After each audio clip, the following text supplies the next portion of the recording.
Hello, and welcome back to Wellness Wednesday, a monthly series where experts share practical tips and techniques on topics that are important to patients, survivors, and caretakers alike. I'm Erin Kuhn-Krieger with the Ralph Pancreatic Cancer Foundation, and I'm so thrilled to be back tonight moderating this session where I'm welcoming back Chris Rosandich, the Nutrition and Wellness Program Manager at the Cancer Support Center. Chris is going to talk about the Cancer-Fighting Diet, and you may remember back in October, we focused on the impact of sugar on our diets. And tonight we'll be focusing on the importance of healthy digestion. Before we do though, I want to say thank you so much for your support of Ralph's Young Professionals Board March Mania tournament. We raised more than $13,500, which is just incredible. And special congratulations to our winners, David Nathan, Jim Rolfe, and Rob Krentzman. Speaking of special events, have you registered for Dash for Detection yet? If you haven't heard, Dash will take place on Saturday, June 11th at Montrose Harbor in Chicago in person. But don't worry if you can't make it to Chicago or you're not quite ready to be around others. We're also doing a virtual option with Dash at a distance, and you can do that anytime in June. So check out the link in the chat and be sure to register and watch our social channel for updates. A few housekeeping items. Don't forget that you could ask questions throughout the session. We'll be holding all questions and comments until the end so that Chris can get to them all. And you could do that in the comments or chat section below, or if you're not comfortable doing it that way, you could always email us at info@ralphfoundation.org, and we'll be sure to get to your questions then. Now, Chris Rosandich is a Nutrition and Wellness Program Manager for the Cancer Support Center.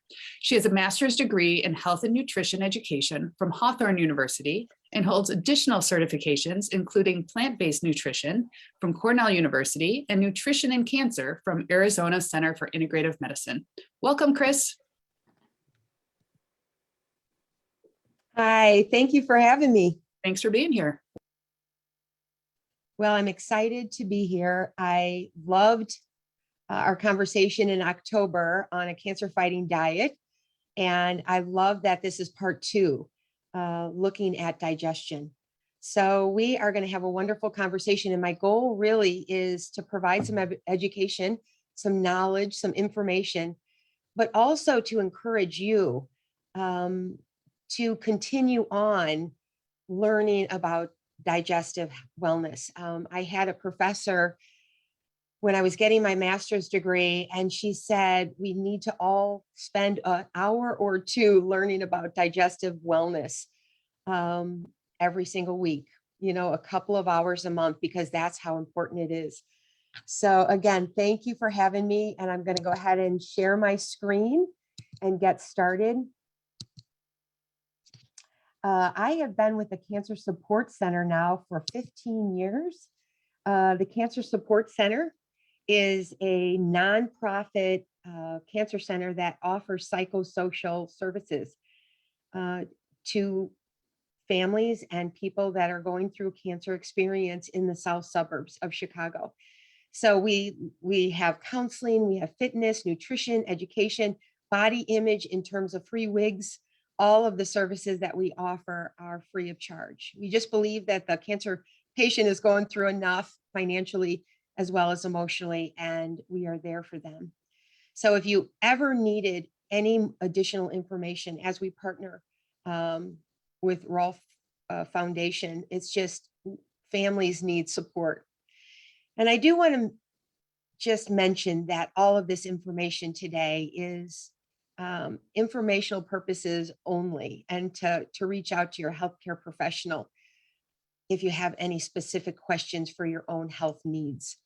So if you were not here for our conversation in October, I thought I would just take a few minutes and discuss what we had talked about. And so it was really the truth about sugar. And one of the biggest questions was, is there a connection between sugar inflammation and disease? And what is a cancer-fighting diet? What does that look like? Foods to focus on and foods to avoid, and how much sugar is too much? Are sugars all the same, and where is sugar hiding? So we talked a lot about sugar, and what we came to the conclusion upon is that sugar there is an absolute connection between sugar, inflammation, and disease. Now, we don't know why a body will start to function or not function adequately. We really don't have those answers, but we do know that there's a true connection between inflammation and sugar, and that how it can negatively impact your body, which can lead to disease. So there is a correlation. We talked about the World Health Organization saying that chronic inflammation, such diseases are the most significant cause of death in the world. So that's a little daunting, but I guess we really need to understand that there is that association of inflammation and disease. And so what are some of the common symptoms and side effects? Well, body and joint pain, chronic fatigue, depression, anxiety, mood disorders. How about digestive concerns? And if you're shaking your head yes to any of these, then we need to talk a little bit more about inflammation, right? If you're having trouble losing weight or even gaining weight or frequent infections. So that would be a sign that there's some chronic inflammation going on in your body. So then how do we address that? And so then systematically in 2018, there was a report, many studies consuming more dietary sugar, especially sugary drinks, caused chronic inflammation. Maybe didn't cause it, but impacted it. Okay. People with higher sugar diets have more inflammatory markers in their blood, including a marker called C-reactive protein. The reason I like to include quotes from experts is because as much as I've studied these topics and I'm informed, we need to hear from the experts and what are they saying. We know that sugar is everywhere, right? And so we talked about that there's 156 pounds of sugar a year. That's what we're consuming on average. It's really a cultural expectation. When's the last party you went to and the table was full with sweet treats or carbohydrates? We know that sugar is an empty calorie. And many of us are getting half of our sugar from our sugary beverages that we're drinking, okay? So it's super important to look at sugar. And I do love this quote, so just bear with me if you'd allow me to read it and if you could follow along. Sugar clogs nutrient channels, weakens bone and muscle, and slowing neural communication, which can impair mood and memory and lead to dementia. While this is going on, sugar stiffens the collagen in your tendons, joints, and skin, causing arthritis, premature wrinkling, while interfering with the production of new collagen throughout the entire body. And because sugar changes the surface markers, your white blood cells need to distinguish indigenous cells from invaders. Okay, opens the door to cancer and infection. How about that for a quote, right? From Deep Nutrition, a wonderful, wonderful book. It's just, I think, learning and really internalizing that sugar is that detrimental. And we definitely can enjoy sugar for sure. Sugar is a part of our lives for most of us. Some of you are probably thinking, boy, more than you'd like. But remembering that 4 grams of sugar equals a teaspoon. And we talked about last time, why was that important? Is because when you look at a label on the back of a product, it's going to be determined in grams how much sugar that product has in it. And so then we talked about the upper limit. And that's really important because if you're goal oriented, if you're looking to clean up your diet a little bit, eat healthier, this would be something that you would strive for. So for women, we're looking at 6 teaspoons of sugar a day, which is about 25 grams. And for men, it's about 9 teaspoons or 36 grams. So I just want to take a second. And again, I want to thank you for participating. Time is valuable. So thank you for sitting with us today. But I also want to be able to share a lot of tidbits so that you walk away with this from this conversation, having maybe a different approach to things. And this would be one, maybe deciding how much sugar do you consume during an average day. And sure, there are, on weekends and parties and holidays, we're going to consume more sugar than usual. But on a regular day, how much sugar are you consuming? And maybe for the last week and a half of April, maybe you strive to only eat 6 teaspoons a day, 9, of course, for men. Not easy to do, actually. Not easy to do because a can of soda has about 10 teaspoons, right? So we talked a little bit about artificial sugars, and I just wanted to do a gentle reminder. There's a lot of information to be had in terms of artificial sugar and how detrimental they are. Our body does not metabolize them the same way as regular table sugar. But I just wanted to be able to do a shout out and remind us all that Splenda is 400 to 700 times sweeter than table sugar. Sweet and Low, 300 to 400 times sweeter, and then Equal 200 plus. And why is that important? It's really important because sometimes when we're eating artificial sugar, even though we think has 0 calories and we're doing our body good, we're actually adding to our addiction because our body becomes used to that much sugar. Could you only imagine putting a packet or 2 of Splenda in your coffee, and then next week you decide, you know what, I'm only going to go with 6 grams, 26 grams of sugar. So even if that would be 6 teaspoons of sugar, it's still way less than 2 packets of Splenda. So food for thought, as they say, right? So Dr. Robert Lustig says that your body can safely metabolize at least 6 teaspoons of added sugar per day. But since most Americans are consuming over 3 times that amount, the majority of sugar becomes metabolized into body fat, leading to all kinds of debilitating diseases. All right, so that's a little bit about sugar. And so the other focus was, of course, what is an anti-inflammatory diet? And it is a Mediterranean diet. It's a Mediterranean diet composed of fruits and vegetables, nuts and seeds, whole grains, beans, healthy fats, spices, fish, all of the real food that rots, that usually has no label, very colorful, and is usually not advertised, right? Nobody cares how many bananas or bunches of broccoli that you are purchasing at the grocery store. And then the opposite would be an inflammatory diet. So of course, that's all your refined grains, added sugar, that's hard to say tonight, refined grains, unhealthy fats like vegetable oils, shortening, hydrogenated fats, okay, which contributes now not only to heart disease, but they're looking at brain illnesses such as dementia or Alzheimer's, looking at farmed fish, and of course, processed foods. So an inflammatory diet is exactly that. It's going to create the inflammation in our body, which is going to wreak havoc and cause us possibly to become sick.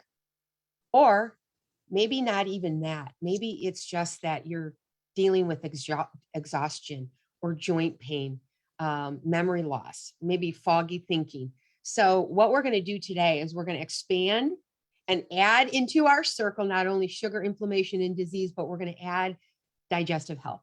And I'm excited for you because I'll tell you, I have some really neat information, especially if you battle with digestive issues. Okay, so that's what we're going to talk about today. This was a quote that was added to the flyer. So we just know that we have studied many foods and dietary components for possible association with this increasing, I'm going to move this over, or reducing risk of cancer risk. And so what we're looking at is this anti-inflammatory diet and digestive wellness. I wish I could stop and ask questions right now. Find out where you're at, if you have a healthy gut, if you have digestive issues, but I'm just going to move forward and ask you the questions as we go through. So we know that all disease begins in the gut. That was spoken 2,000 years ago. And these are some of the questions that you may perhaps be answering yes to. Do you have frequent discomfort, gas, bloating, constipation, diarrhea, or heartburn? Even if it's not frequent, even if it's occasional, we all know that any one of those things are irritating and would like to overcome that, right? How often do you have stomach discomfort. Are you ever susceptible to the 24-hour flu bug?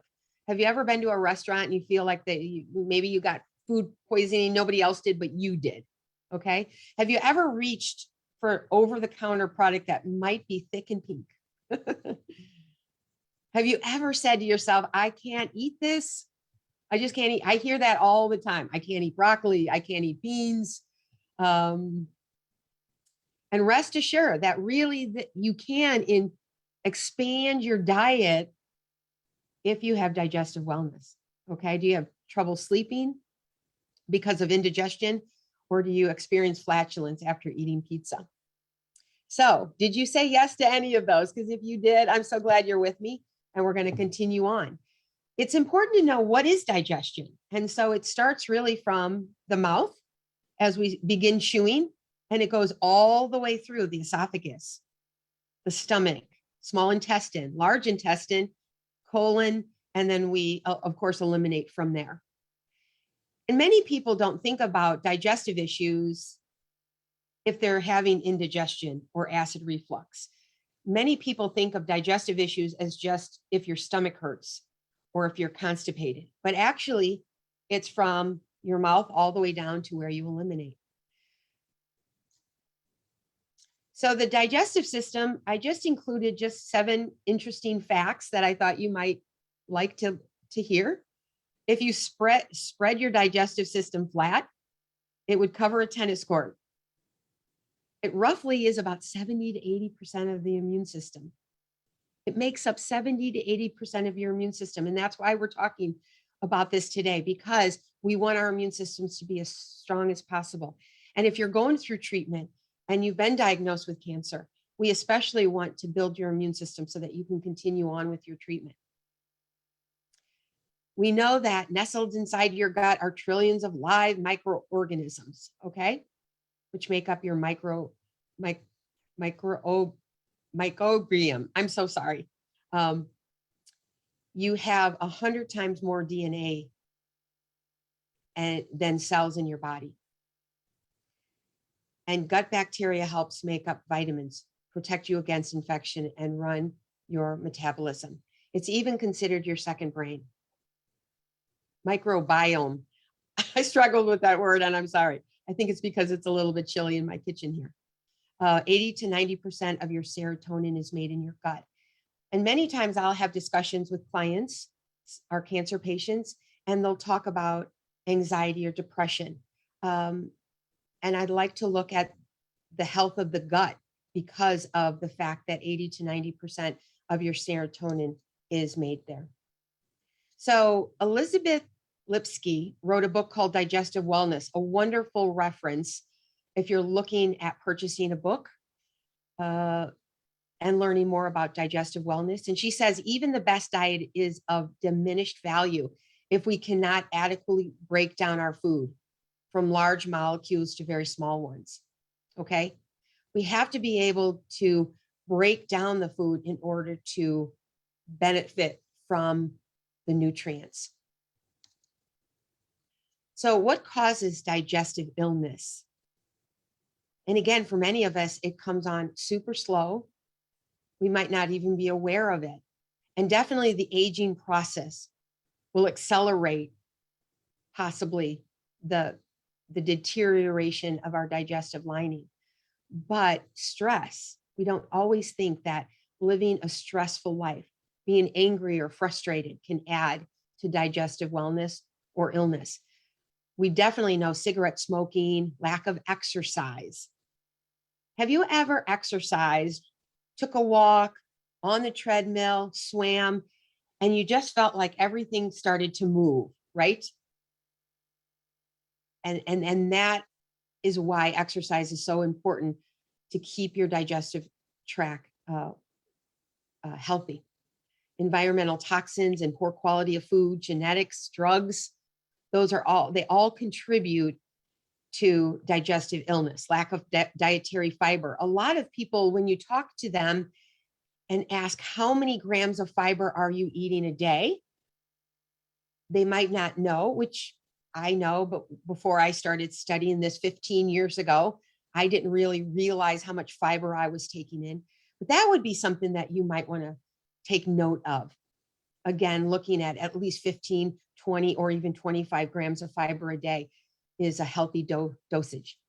And then low stomach acid is really sometimes brings on digestive issues, because as we age, if we don't have enough acid to break down the food, we do know that enzymes start to break down and wear down as we get older, and it's hard to break down the food, right, into smaller pieces. So the gut bacteria are very vulnerable to lifestyle environmental factors. And so we talked about a few, but here is a pretty extensive list on some of the environmental factors that could cause issue. And for some, they might think toxins, chemicals. Why would home cleaning products make a difference? Because any assault to our digestive tract, its kids start to build and cause issues. And that's why, especially at the Cancer Support Center, we talk about getting rid of some of the dangerous chemicals in our yard, right? Or cleaning products, getting rid of bleach, getting rid of some of these products that we don't absolutely need. And going back to the basics, which is vinegar, using just really mild products that are not harsh to the system. Getting away from some of the processed food that have a lot of additives, food colorings, some of the hand sanitizers, fluorinated water. So really what it is it's kind of cleaning up our entire environment, looking at exactly what are we using? Are we using Febreze, and are we using fabric softener? What do we use as a soap in our showers or baths? What kind of soap are we using for our children? So these things all make a difference, and each one might be it might contribute in a small way, but it all adds up. So Elizabeth also said that if your skin is bad and you have allergies and you can't seem to lose weight, suffer from an autoimmune disease, struggle with fibromyalgia, or even reoccurring headaches, the real reason may be that your gut is unhealthy. So again, I just want to take a second, and we've covered a lot already, and we've talked a little bit about inflammation, building immune function with eating an anti-inflammatory diet, kind of the Mediterranean diet, right? We talked about already digestive wellness, or what causes digestive distress. So let's continue on and look at a diagram for leaky gut. Now, leaky gut is a syndrome, and it's a condition that occurs when the gut lining starts to become abnormal. And so this, if you look at the cursor, there are 3 junctions, and they're all tightly fit. They all tightly fit together. And this is a healthy digestive tract right here. The junctions are healthy. But what happens is when they start to become unhealthy or impaired, there's spaces in between the junctions. And then these particles of food go through the junctions into our bloodstream, and they cause this, inflammatory response. Our immune system starts to activate, and it starts to want to heal your gut. And what happens is many of these particles can cause this nutrient deficiency or malabsorption. So the leaky gut is a symptom of inflammation and imbalance. And I think that this clarifies the connection. It really does. The foods that we're eating, or the products that we're using in our home, is it somehow causing inflammation and therefore leading to brain disorders like depression or anxiety? Is it causing thyroid issues, acne, sinus issues, which a lot of us are going through right now, right? Joint pain.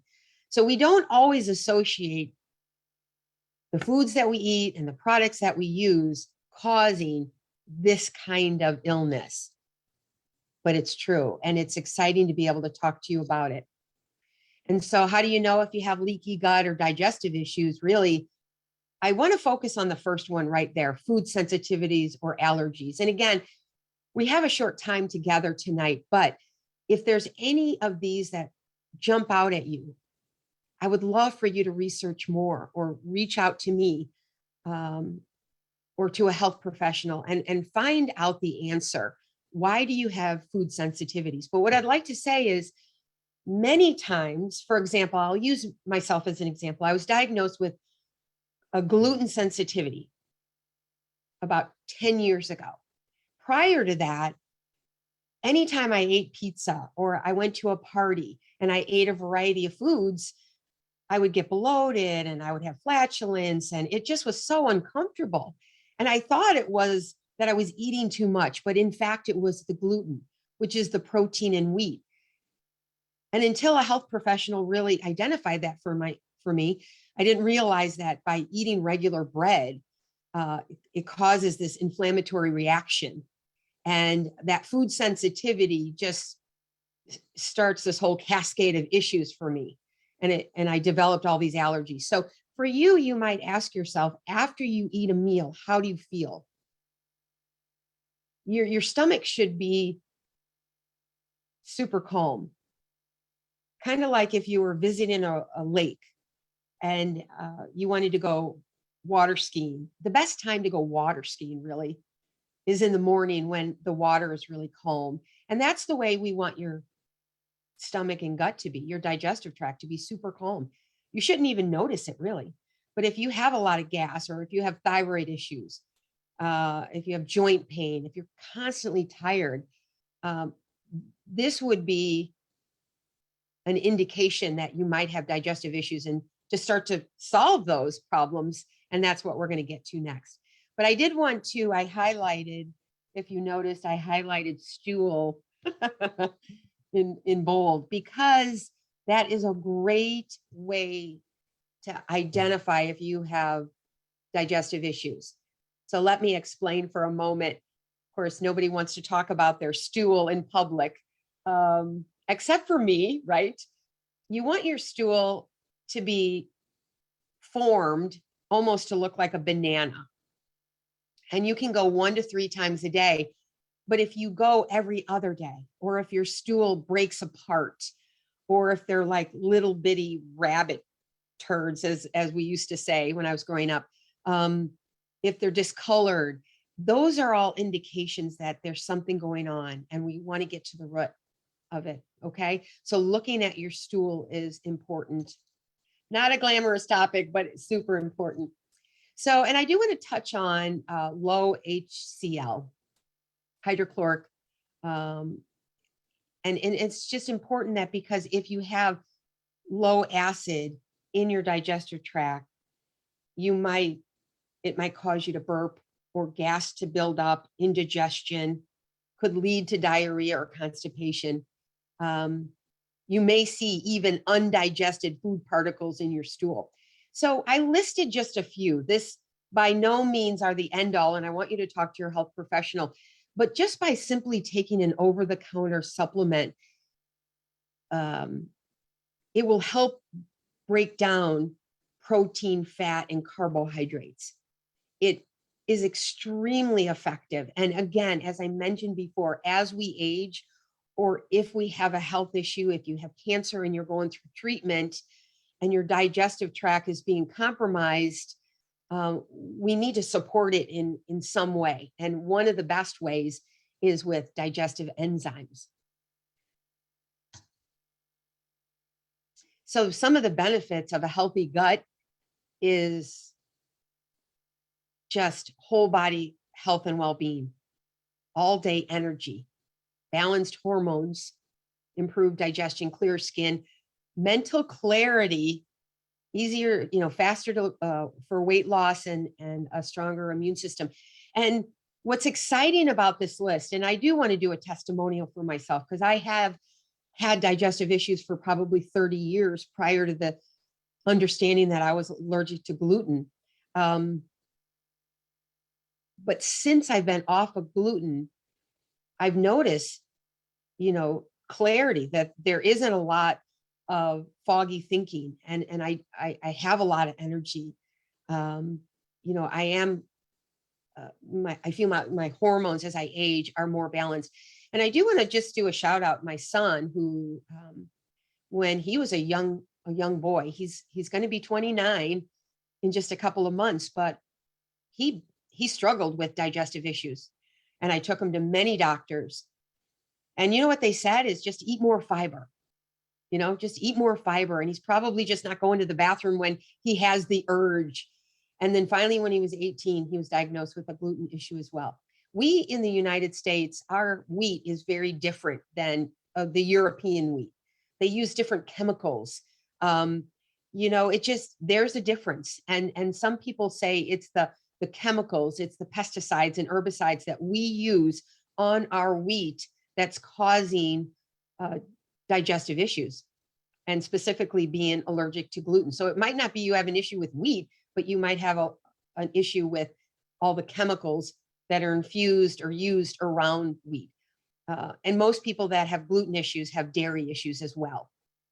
And matter of fact, as we age, most of us don't have the enzymes to break down dairy. We just don't have the enzymes to break down dairy. So the rule of thumb would be to have 4 ounces or less. So if you're a person that loves ice cream, but every time you eat ice cream, you have issues with your stomach, you feel like there's just a cement block sitting in your stomach after you eat ice cream, then you might want to think about, doing a dairy-free option.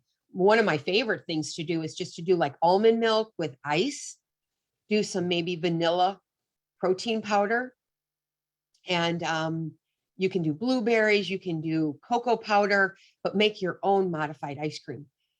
Because when you start eating a different way and your gut starts to heal and you feel so much better, it's not worth going back to feeling how you did prior to when your gut was challenged. So it is so important what we've always heard this, you are what you eat, but you are what you digest. So let's have some fun talking about the solution to the problem. And I'm really going to talk to you about 3 or 4 key things. Okay. First of all, we want to talk about probiotics. And this first statement is really important. Probiotics are a type of organism that can help boost the amount of beneficial bacteria in your gut. And they're found in supplements, fermented foods, or probiotic drinks. Those are the 3 ways: supplements, fermented foods, or probiotic drinks, such as kombucha. Different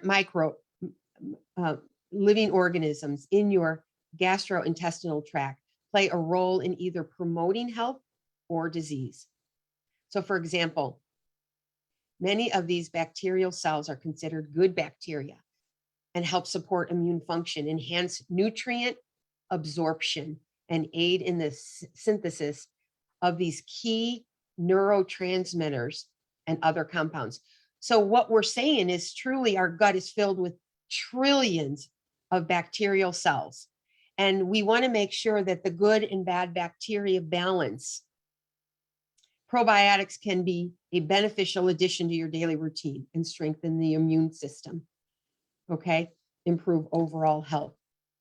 So this is just a small list of some of the benefits of probiotics. And so here, if I were with you, if we were all together in the same room, I would ask, who's taken a probiotic? Who's taken one in the past? And if you're thinking, yes, I've taken one in the past, but I don't take one now, do I even need one? The experts say, absolutely. Everyone needs a probiotic. Everybody needs a probiotic, but not all health professionals agree. So you have to make sure to check with your health professional about your own health issues. But you don't have to buy a probiotic supplement. You can get your probiotic benefits, right, through fermented foods. But knowing that the benefits are there for weight loss, vitamin B absorption. And we need that because vitamin B, they kind of call it the stress vitamin, right? When our body is overly stressed, we're absorbing or we're utilizing more of the vitamin B. And so we need vitamin B. Helps prevent the common cold, decreases inflammation, improves skin issues, helps with diarrhea. We know how important post-COVID is in terms of vitamin D absorption. Super important. Most of us, not most of us, but many of us throughout the country are not getting enough sunlight throughout the year, and we need a vitamin D supplement. Okay. And so probiotics will help the absorption of that. And I love pictures. I feel like being able to share a visual is beneficial. And these are some of the more reputable brands. Not to say that if you bought one and it's not on this slide, doesn't mean it's not preferred, but just knowing that these are some options. And there's a rule of thumb that if you're just taking a probiotic as a supplement to maintain digestive wellness, you might want to take 30 to 40 billion active culture, maybe even as low as 20 billion active culture. But if your gut is compromised, you might want to take more like 50 or 75, again, talking with your health professional. And then you can get these probiotics. Sometimes they're included in like things like super greens, the bottom left-hand corner. There's a picture of super greens, and that's just a lot of sea algae, a lot of healthy greens that are dehydrated, and probiotics are included in that. But always look at the ingredient list, because sometimes it might only be 2 billion active culture, and that's almost nothing. Okay. And then this Florastor, some health professionals recommend that you don't stay on the same probiotic month after month after month. Switch it up at least 2 or 3 times a year so that you're getting different quantities, different types, different strains of active bacteria. Okay. And so that sometimes after taking one, you could take this brand just to mix things up a little bit. So we talked about one way to get probiotics into our system is the supplements. The second way is fermented foods. I'm just going to check the time and just see how we're doing here. Fermented foods are preserved using an age-old process that not only boosts the food's shelf life and nutritional value, but can give your body a dose of healthy probiotics. Fermented foods have been through a process of lacto fermentation, which preserves the food, creates beneficial enzymes, B vitamins, like we talked about, omega-3 fatty acids, and these various strains of probiotics, alkalizing the gut. Okay, so they're super good for you. And I think this fifth point here, increased bioavailability and absorption, is super important, because again, it does matter what you eat, but it matters what you absorb. Okay. So these fermented foods, and so this is where I would stop again and say, all right, who's eating fermented foods? We are part of a culture that perhaps don't eat as many fermented foods as perhaps other cultures around the world. I mean, you might be saying, yes, every week we eat some fermented foods, but if you are thinking to yourself, no, I don't even know what a fermented food is, that this would be something that maybe the year of 2022, you start to incorporate sauerkraut, maybe maybe a tablespoon of apple cider vinegar every day, mixed with some water. Maybe some sourdough bread or yogurt, some kefir, maybe some kimchi. When you go to an Asian restaurant or a restaurant that offers miso soup, that would be an option for you. Incorporate some pickles. And so again, loving to show a visual. Here are some of the probiotic or the fermented foods And it really is acquired taste. It really is. But the more you eat, the more your body heals and you feel better and you want to eat more. So what I would encourage is maybe a tablespoon or two a day, really a tablespoon or two a day.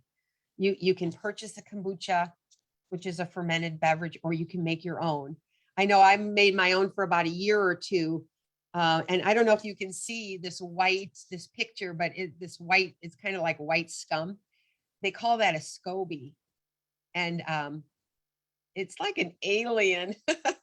Like if you're walking along the water in Florida, it's just something that you would see there. And together with this live organism, you mix, green tea. The formula was green tea with some sugar, and the beverage becomes fermented after 10 days to 2 weeks, and it's very healing.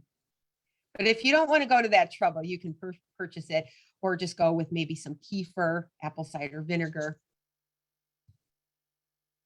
And I do want to just do a shout out for Miso Soup. If you've never made it, at the Cancer Support Center, I do a lot of cooking demos. And I had no idea how easy miso soup was to make. You literally buy miso paste, which lasts for a lifetime. And then with some chicken broth, you can add, a little bit of onion if you want. I mean, you could chop up other veggies, but it is super, super easy to make. So something you can do for the family, kind of fun. So the best time to eat fermented food is really start slow, 2 to 3 tablespoons a day or every other day. Because if you're not used to eating a lot of fiber or fermented foods, your stomach, your digestive tract might respond in a certain way, right? You might start to notice some flatulence. And so you want to take it slow. Okay. Okay. Another really wonderful fermented food is bone broth. And I wanted to highlight bone broth because you might have heard of it, but it is super healing for cancer patients. If you are a cancer patient and you don't have an appetite to eat, can't keep food down very easily, bone broth is a wonderful option. Our ancestors have been working with bone broth, making bone broth for centuries. And essentially what it is you're slow simmering the broth with the animal's bone. And with a little bit of vinegar, it is leaching out the minerals of the bone into the broth. And when we drink that very healing broth, it's very healing to the digestive tract. So you can either make your own, or you can purchase it, or you can purchase it in powder form and add it to a smoothie, or you can add a scoop to already made soup. Or if you're adding chicken broth, just go ahead and add a scoop of the bone broth to complement it. And it definitely promotes healthy digestion. Okay. The gelatin attracts and holds all these liquids together, and including digestive juices, supporting proper digestion. It reduces joint pain and inflammation, inhibits infection caused by cold and flu viruses, which is super important if you're on treatment. Your immune system is a little compromised. We need to build that up. Fights inflammation, and it promotes healthy hair and nail growth, right? Who doesn't love that? But it's really that gelatin in the broth that makes the difference. And Dr. Mercola is a very respected expert, and he says that bone broth in general is wonderful for healing and sealing your gut. In fact, it's one of the main components of Dr. Campbell's GAPS protocol. He wrote the book Gut and Psychology Syndrome. It's not only easily digested, but it also contains profound immune optimizing components that are essential for the treatment of autoimmune disease. Okay, so I wanted to talk about a couple more things before we conclude today. I wanted to talk about not only probiotics, but we want to talk about prebiotics, because prebiotics are food or the fertilizer that helps probiotics grow once they're in your system. So you may have a question asking, are prebiotic foods important? Yes. And here's a short list: asparagus, onion and garlic, cabbage, flaxseed. So let's just talk about how you can get those into your diet. Let's say you're making chili. That's an easy way to get in all kinds of prebiotics. Your mushrooms, your beans. You can even add artichokes, but definitely your onion and garlic, right? Cabbage. Boy, I just did a cooking demo on cabbage. Cabbage is super healthy and healing. And there's so many wonderful ways you can make it. It's not just for, corned beef and cabbage once a year. And then flaxseed is something that we can grind and add to our smoothies or our oatmeal in the morning. So I wanted to spend the rest of our time talking about 10 steps to better gut health. I'm really excited about this concept, and I want to empower you. At the end of this PowerPoint, I do have my sources, but really all you have to do is Google 10 steps to better gut health, Dr. Josh Axe and Jordan Rubin. And the reason is they have so many wonderful YouTube videos, articles. They're masters at digestive health, masters at it. And I find that their website is very user-friendly, very informative, just easy to read. So they talked about 10 steps of better gut health. And I just took a few notes, and I'd like to go over just a few things as we have just the last 10 or so minutes. But number one is chewing your food. And that just seems so simplistic, but it's the least expensive and most effective way to help your digestive tract. There are enzymes that are released in the salivary glands in our mouth that help to break down carbohydrates. And so if we are just inhaling our food, we're not going to activate those enzymes. So number one, we need to chew. And I just like to point out that carbohydrates are a major challenge with digestion. So we really want to chew carbohydrates. I mean, I know a lot of us think sometimes meat is harder to digest, but looking at carbohydrates, that's why sometimes low carbohydrate diets are good in moderation for people that have digestive issues. So maybe just chewing 30 to 50 times with every bite. I know that's super hard to do, but just being mindful of how many times do you chew. Mono meals literally is a principle from China, and it means kind of one pot. And when you put everything in one pot and you slowly cook it, it's easier to digest. It's kind of like when you start to feed a baby, you feed them one item at a time. It's that concept. And it allows the enzymes and the different, pH levels of the different foods to all blend together. We talked a little bit about bone broth, but what's really critical is the collagen for the health. And you only find that in animals. So if you are a plant-based person, I do believe that they do have bone broth, but it's from fish, the fish bones. But looking at bone broth as an option, I get sometimes the question, are juice cleanses healthy? And if you have constipation, juice cleanses are super beneficial, especially if you want to kind of lose weight. But bone broth is really beneficial if you have to heal your gut. Okay. There are all of these amino acids that make it easy for digestion. We talked about fermented foods. So I would just encourage you to learn more about them. And I'm going to give you some resources in a minute. But look at like olives. Olives, raw fermented olives are amazing. Looking at fermented beet juice or water kefir, which is kind of made from apple cider vinegar. So looking at pickled veggies, going to a farmer's market, in terms of dairy, that can be hard on digestive health, but how about, yogurt, which is fermented? The next one is blueberries. And you think blueberries, is that great for gut health? Because there's a combination of antioxidants and pectin, both of that combination are great, not only for brain health, but great for digestion. And the main reason is because they're soluble fiber, which helps carry away the waste. All right. And it's even great to help detoxification for heavy metals.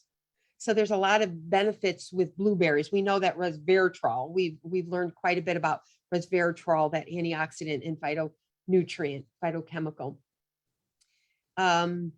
Essential oils, a couple of them would be peppermint oil. We know that that's very taming to the gut. We know that it's soothing and relaxing, and you can either inhale it, you can use it topically, and I would encourage you to use it with a carrier oil. And some people do take it orally, but I'd be super careful. Talk to a professional, because not all essential oils are equal. But fennel oil, ginger oil, just to give you a couple, coriander oil, cumin oil. There's a lot of research to support the benefits of essential oil. And if you don't know a lot about essential oils and their benefits, that might be an area that you look at in 2022. And even do it with your family, your children. I mean, it's just so many interesting topics that you can bring to the table that everybody can benefit from. The next one, we know ginger. Oh my gosh. Ginger is one of those spices that probably has 100 related benefits. And, but it's great for nausea, calming the upper GI, very much like licorice root extract. It's very calming to the upper GI, but you can grate ginger and put it in your soup. One of my favorite cancer cookbooks is Rebecca Katz. Rebecca Katz, Katz, and she wrote the Cancer-Fighting Cookbook, and amazing cookbook. And she works with a lot of these ingredients that help with digestion, nausea, constipation. Rebounder, that's interesting. Have we thought about that for a while? That's one of those mini trampolines. And many times going through cancer or an illness, you might have a lymphatic issue. And so moving that lymphatic system, right? Just to move everything along. And I mentioned it before, but when you exercise, that is so beneficial to digestive wellness. Have you ever had a big meal at night, which we really all should only eat until about 7 at night, so we have the chance to digest our food before we go to sleep, right? That's a rule of thumb that's super important. But have you ever ate a really heavy meal and you just felt so uncomfortable? And literally for myself, I get out of bed and I stretch. I do yoga poses, and it might only be for 20, maybe 15 minutes, but it could be 3 in the morning. And I tell you, it always helps, because yoga poses, many of them, what we're doing is we're in a gentle pose, even for beginners, but you're kind of massaging some of those organs and you're helping to detoxify the body.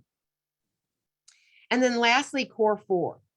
So Dr. Joshua Axe and Jordan talk about hydration. And I want to leave you with a couple of really important concepts. Dehydrated gut is a gut that doesn't move. Remember that in your colon, the colon absorbs all the liquid. And so if you are dehydrated, it's not going to move the bowels as efficiently. So you really need to eat to be hydrated with the proper fluids like herb tea and water, juice, smoothies. Secondly is lipids and fats.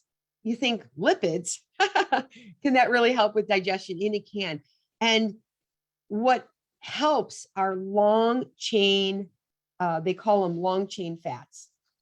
And so like coconut oil, as I look at my notes here, coconut oil is a medium chain triglyceride or a fatty chain, a fatty acid, and it doesn't benefit you as much. Butter is a short chain fatty acid. So what we want to focus on in terms of lipids and fats is butter. Is more olives or avocados, flaxseed, also fish. Very, very beneficial to the digestive tract. Fiber, we talked just briefly about fiber, but it's really important if you have an irritable gut to take on soluble fiber, okay? That would be like chia seeds, oatmeal, things that are kind of mushy. If you have more constipation, we want you to look more at insoluble fiber, which is wheat. That's the bulk that gives your colon bulk to move everything out. But essentially looking for foods with both. And if you don't know a lot about fiber, what are the best fibrous foods? Of course, we know whole grains, fruits and vegetables, but that might be a place that you spend some time researching.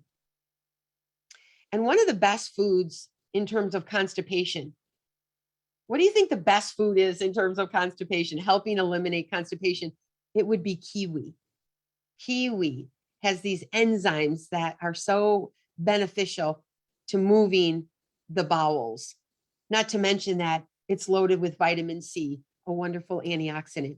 Of course, figs are good too, but looking at kiwi and figs to help move any kind of constipation. And just a side note, if you do have diarrhea, to follow the Bratz diet, right? Bananas, rice, applesauce, and toast to calm the digestive tract for a while. We talked a lot about probiotics, which is the last one. And then I just want to leave you with, I kind of jumped over it, emotional health. And in Chinese medicine, certain emotions can cause us to kind of get backed up. And those emotions are frustration, anger, impatience. And when do we ever think about when we get angry, how that affects gut health, or when we're impatient? So finding time for self-care, deep breathing, just try to not let things bother us as much. So there's ways you can get these amazing foods into our diet. So I just included a couple of smoothies, gut healing smoothies. And then here are some of the resources. And I know that they're going to be out there available to you. And there's many resources. I do want to say that, but I do believe in these 8 resources. So you've got Jordan Rubin has written 3 books, Digestive Wellness by Dr. Lipsky. I love Amy Myers in terms of the autoimmune solution. And she has available on her website 35 gut recovery recipes. And then I found that Norman Robillard, if I'm pronouncing his name correctly, he is not in the US, but you can order his book. And both of his books are fascinating, talking quite a bit how difficult it is to digest carbohydrates. So thank you again. Thank you for inviting me. It was a privilege and an honor, and I'm so grateful to have this opportunity to share with you today. Well, Christine, that was incredible on so many levels. My first question is, will you come to my house and set up a menu plan? And Absolutely. Absolutely. Okay, we have a ton of questions, so I want to get to them. If you have additional questions as we're going through, please continue to put them in the chat or email them to us at info@brothfoundation.org. I'm recognizing the time, and I know that some people might need to jump off. Rest assured, we are recording this session and we'll be sending it out. It'll be on Ralph's website, on our YouTube channel, so we will get the information to you. Okay, so let's start with probiotics. One person said, I stopped taking probiotics because I felt like they made me more constipated, but I'm still constipated. So should I restart my probiotics? Yes, the experts recommend that really all of us can benefit from probiotics. I would look at the amount of active live culture. Perhaps there weren't enough of the live culture in there, but I'd also look at enzymes. And just look at the fiber that they're eating, the type of soluble and insoluble fiber. But probiotics, I think, are super beneficial for everyone. Okay, and are there, so the brands that you showed on the slides, those are the ones that you recommend? You know what? If you go to I would encourage you to maybe talk to an expert in terms of go to your maybe a health food store in your community that you trust. Surely you can get them at a grocery store, big box store, but many times if you purchase them from somebody that you can talk with, you can share some of your concerns. Some of the best ones now, you don't have to refrigerate. they just make it so easy that you can bring them with you. You can put them in your purse and travel. But, you know, there are some reputable brands. The ones that I have listed, I do love those brands. But again, what's also important is not to use the same brand every single time, to mix it up. Oh, interesting. Okay. And I know, I mean, there's so many brands out there that, and there's greenwashing out there of this is great. And, you know, like if you take kombucha, for example, you know, my husband just recently started drinking it, and you go to the store and you look at the labels and there's some with a lot of sugar. So, you know, what are the good things to look for when we are looking at those labels? Yeah, you know, kombucha that's the basis is sugar. So that SCOBY, that's its food source, right? That turns that beverage, that liquid tea or water into a fermented product. So, but you do, again, I would lean towards looking at some of these reputable websites. That's why Right. I love to be able to cite some of my experts that I trust, Dr. Mercola or Josh Axe. Again, go to your health food store, ask those questions. I know in my community, there's a wonderful woman in Joliet that has an organic farm. And, you know, you can ask and ask her a lot of questions on fermentation, get a lot of her products that she makes. And so maybe look at your farmer's market, because there might be those experts there. Okay. Yeah. Another question is, how do I know if I have digestion issues? I hope we covered that throughout the talk tonight. But again, your body is brilliant and it wants to, it's going to heal itself. We just need to assist it, but it's also going to communicate with you. So to me, and the experts are saying, look at your stool. Number one, how often do you go to the bathroom? And what does your stool look like? So that would be an area that I would want you to research. Number two is, when you eat afterwards, do you feel like it's not Thanksgiving dinner? Do you feel just like you have energy and you feel good, lighthearted, or do you feel weighted down? Are you bloated? Do you have gas at night? Do you have acid reflux? Do you have, do you have any kind of digestive issues going on? And that would be a sign or a symptom that something is stirring. It does take a while for that digestive tract to heal. The lining of your digestive tract is only one cell thick. So once it starts to become in disarray, become injured, it takes a while to repair. So be patient with the journey.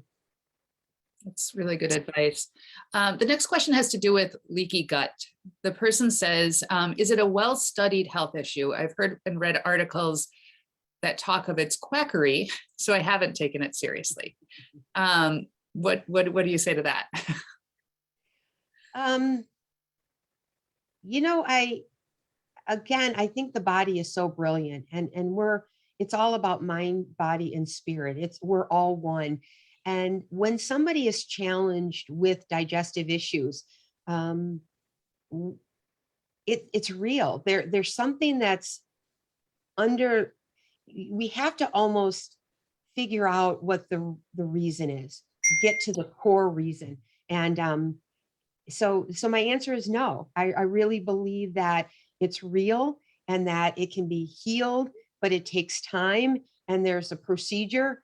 And I didn't share with you earlier, but I was taking some notes from our authors. Hold on just one second. And I wanted to just share with you, and this might be a quick testimonial from Jordan Rubin. And I know we don't have much time, but when he was 19 years old, he talks about it in his books and online, but he struggled with digestive issues and he was diagnosed with Crohn's colitis. And he talked about, from there, it spiraled into bacterial and viral issues, infections, chronic fatigue.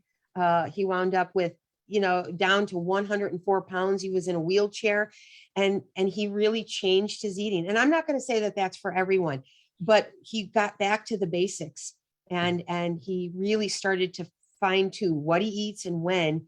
and it made all the difference. And it's been 21 years and he's given his life work now. And that's where some of the books you'll see. So I know if you're a little skeptical, I think I'd encourage you to read more about it. So let's go on to the notion of if you've eaten poorly most of your life, can you fix it if you start now? So can you erase the mistakes, or can you start to rebuild what your digestive tract? Absolutely. Oh my gosh, absolutely. And at the Cancer Support Center, we talk about 80-20, where you eat 80% real food, whole foods, healthy foods, and that you have 1 or 2 or 3 treats a day. And so let's say you're thinking, gosh, I eat quite a bit more processed foods. I don't eat as healthy as I should. You can start today. I mean, every time you look at your plate, do you have real healthy foods there? And sure, you're going to have French fries and potato chips and stuff, but every single good healing food that you eat is going to contribute to digestive wellness. Great. And so you would just, as far as the best way to get started, as you said, go slow and just start with the real whole foods and add on from there. Absolutely. But I would also start to think about fermented foods, and I would encourage you to eat maybe 1 or 2 tablespoons a day. Maybe if you're making a sandwich, a panini, add some sauerkraut on it. Or if you go to an Asian restaurant and they serve miso soup, maybe you can have some fermented, some kind of, a fermented beverage, or maybe have a little kefir for breakfast. So look at fermented foods, but maybe take a probiotic, but also cut back on processed foods, start to eat healing foods. So it's this whole combination.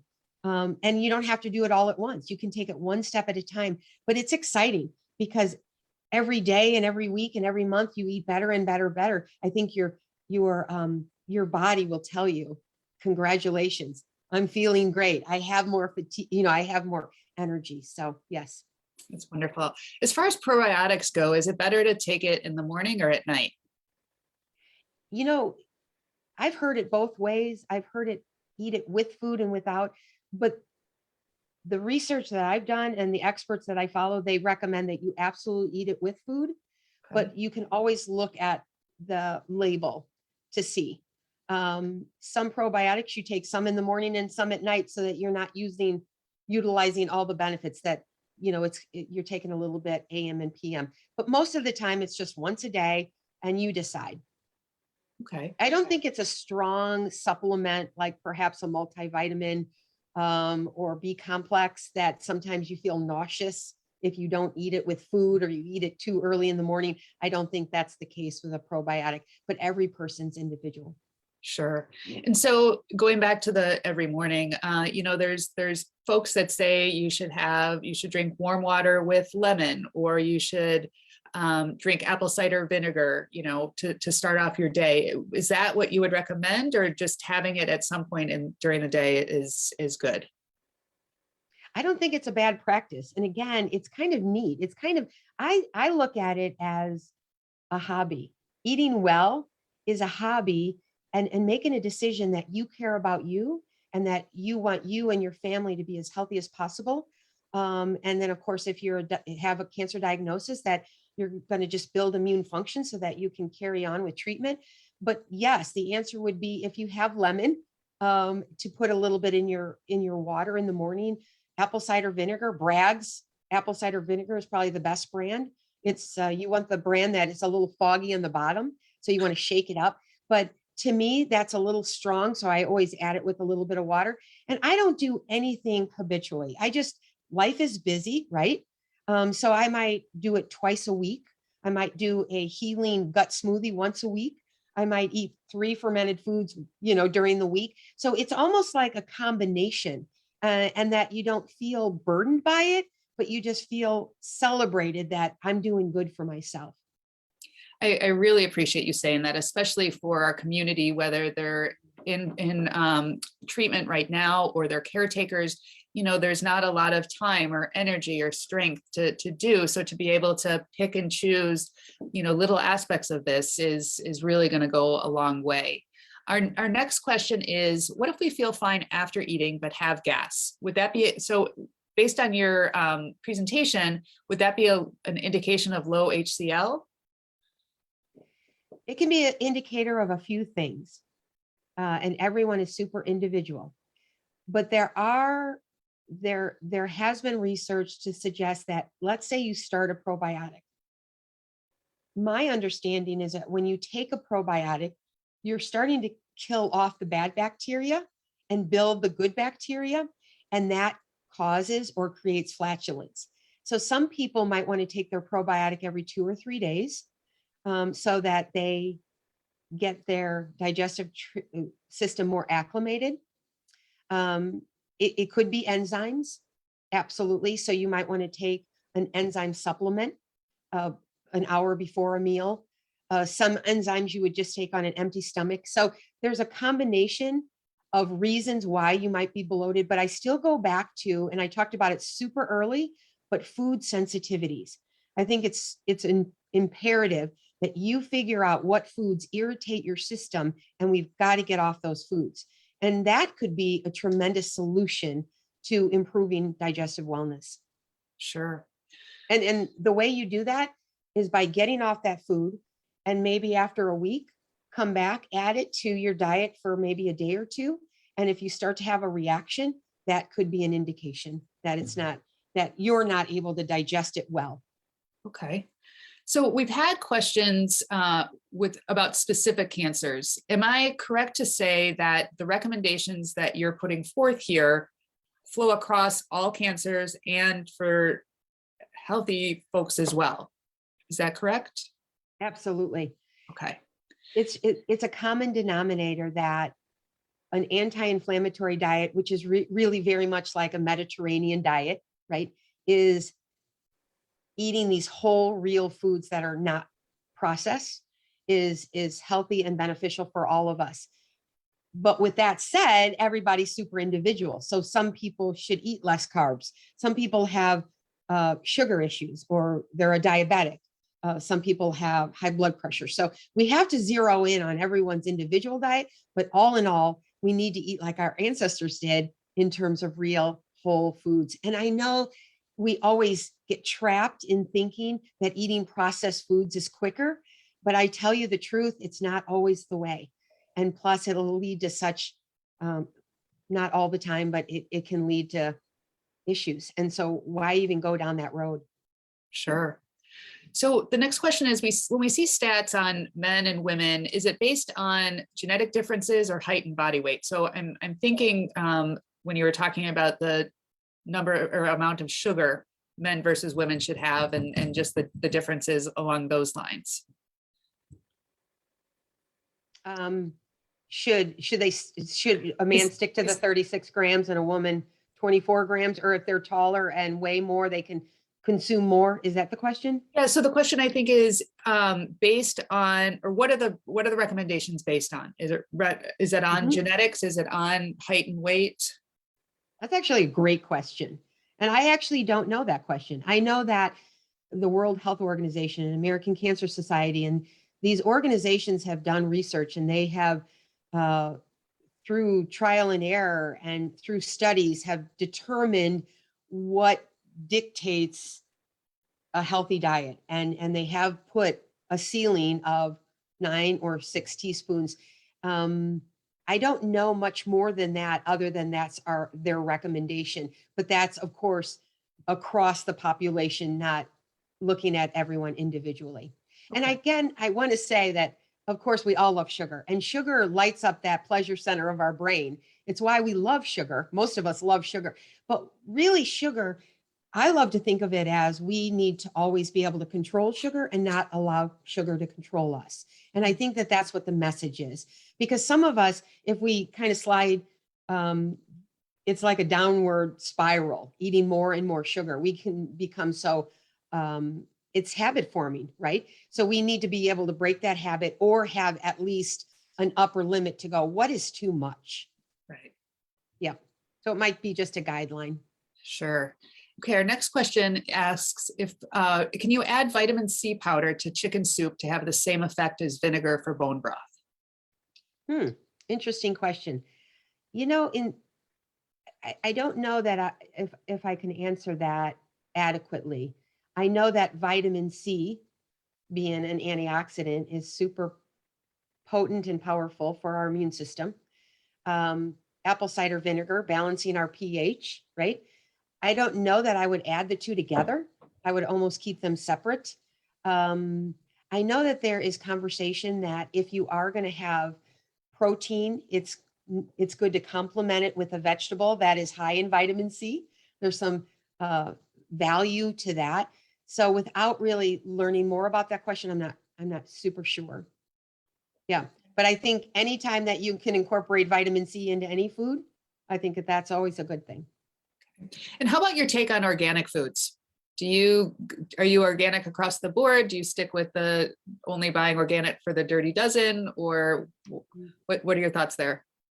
I get this question asked a lot, and I always defer to the Environmental Working Group, EWG. And the reason I say that is because EWG, they're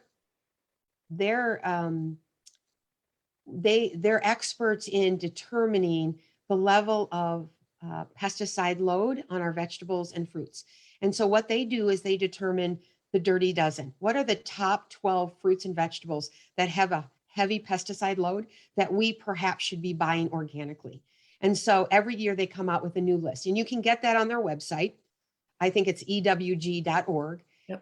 There's just such a trusted site.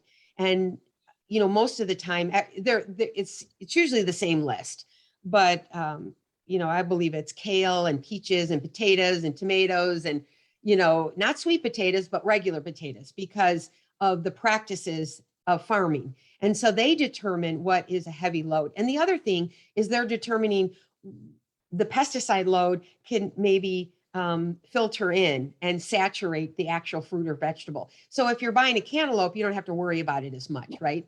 Or an avocado. So in these days where food is very expensive, I do follow the dirty dozen. And if I can't buy organically, even the dirty dozen, experts still recommend that you eat those fruits and vegetables, maybe just washing them thoroughly and or with maybe a cap full of vinegar.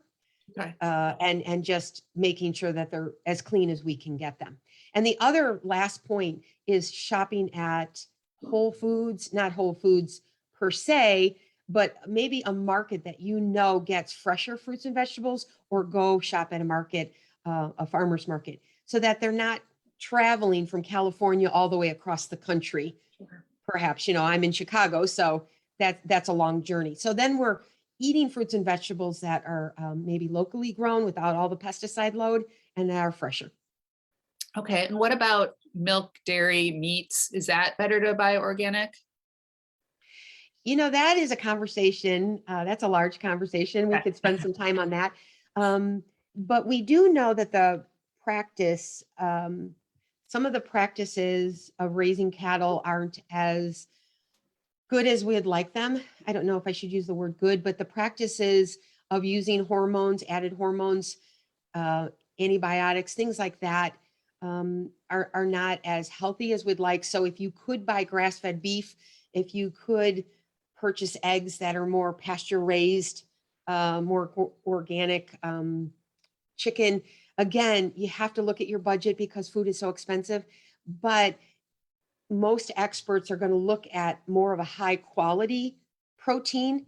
And that's where I look at, if we cut back on chips, processed foods can be very expensive, maybe not going out one extra time a month. And that way you're able to buy a pound or two of grass-fed beef for your family. If you start to eat venison or grass-fed beef or buffalo or free-range chicken, it tastes almost different. And you know, I just think it is better for you if it's within your budget. Great, thank you. Switching to the essential oils piece, is diffusing enough, or if you're applying it topically, should you apply the oils that you were talking about to your abdomen, like the lower abdomen, or what's the best place to put those? I would love for anyone interested in essential oils to do more research on it. First of all, I think essential oils is fascinating. There's so much information surrounding essential oils. it's imperative that you're using a high grade essential oil. And in terms of a carrier oil, you would use maybe like, maybe a coconut oil, but you don't always have to apply it to your stomach. You could apply it to the bottom of your foot or your arm, but you would want to test it. But again, looking at maybe like sources that are experts in this field.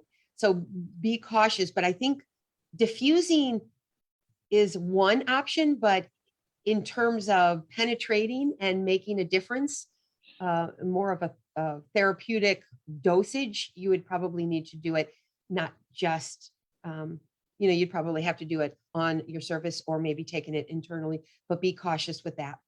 Sure. Our next question is about pickles. Are dill pickles better than sweet pickles? You talked about, did you say fermented pickles when you were talking? So what makes a pickle fermented?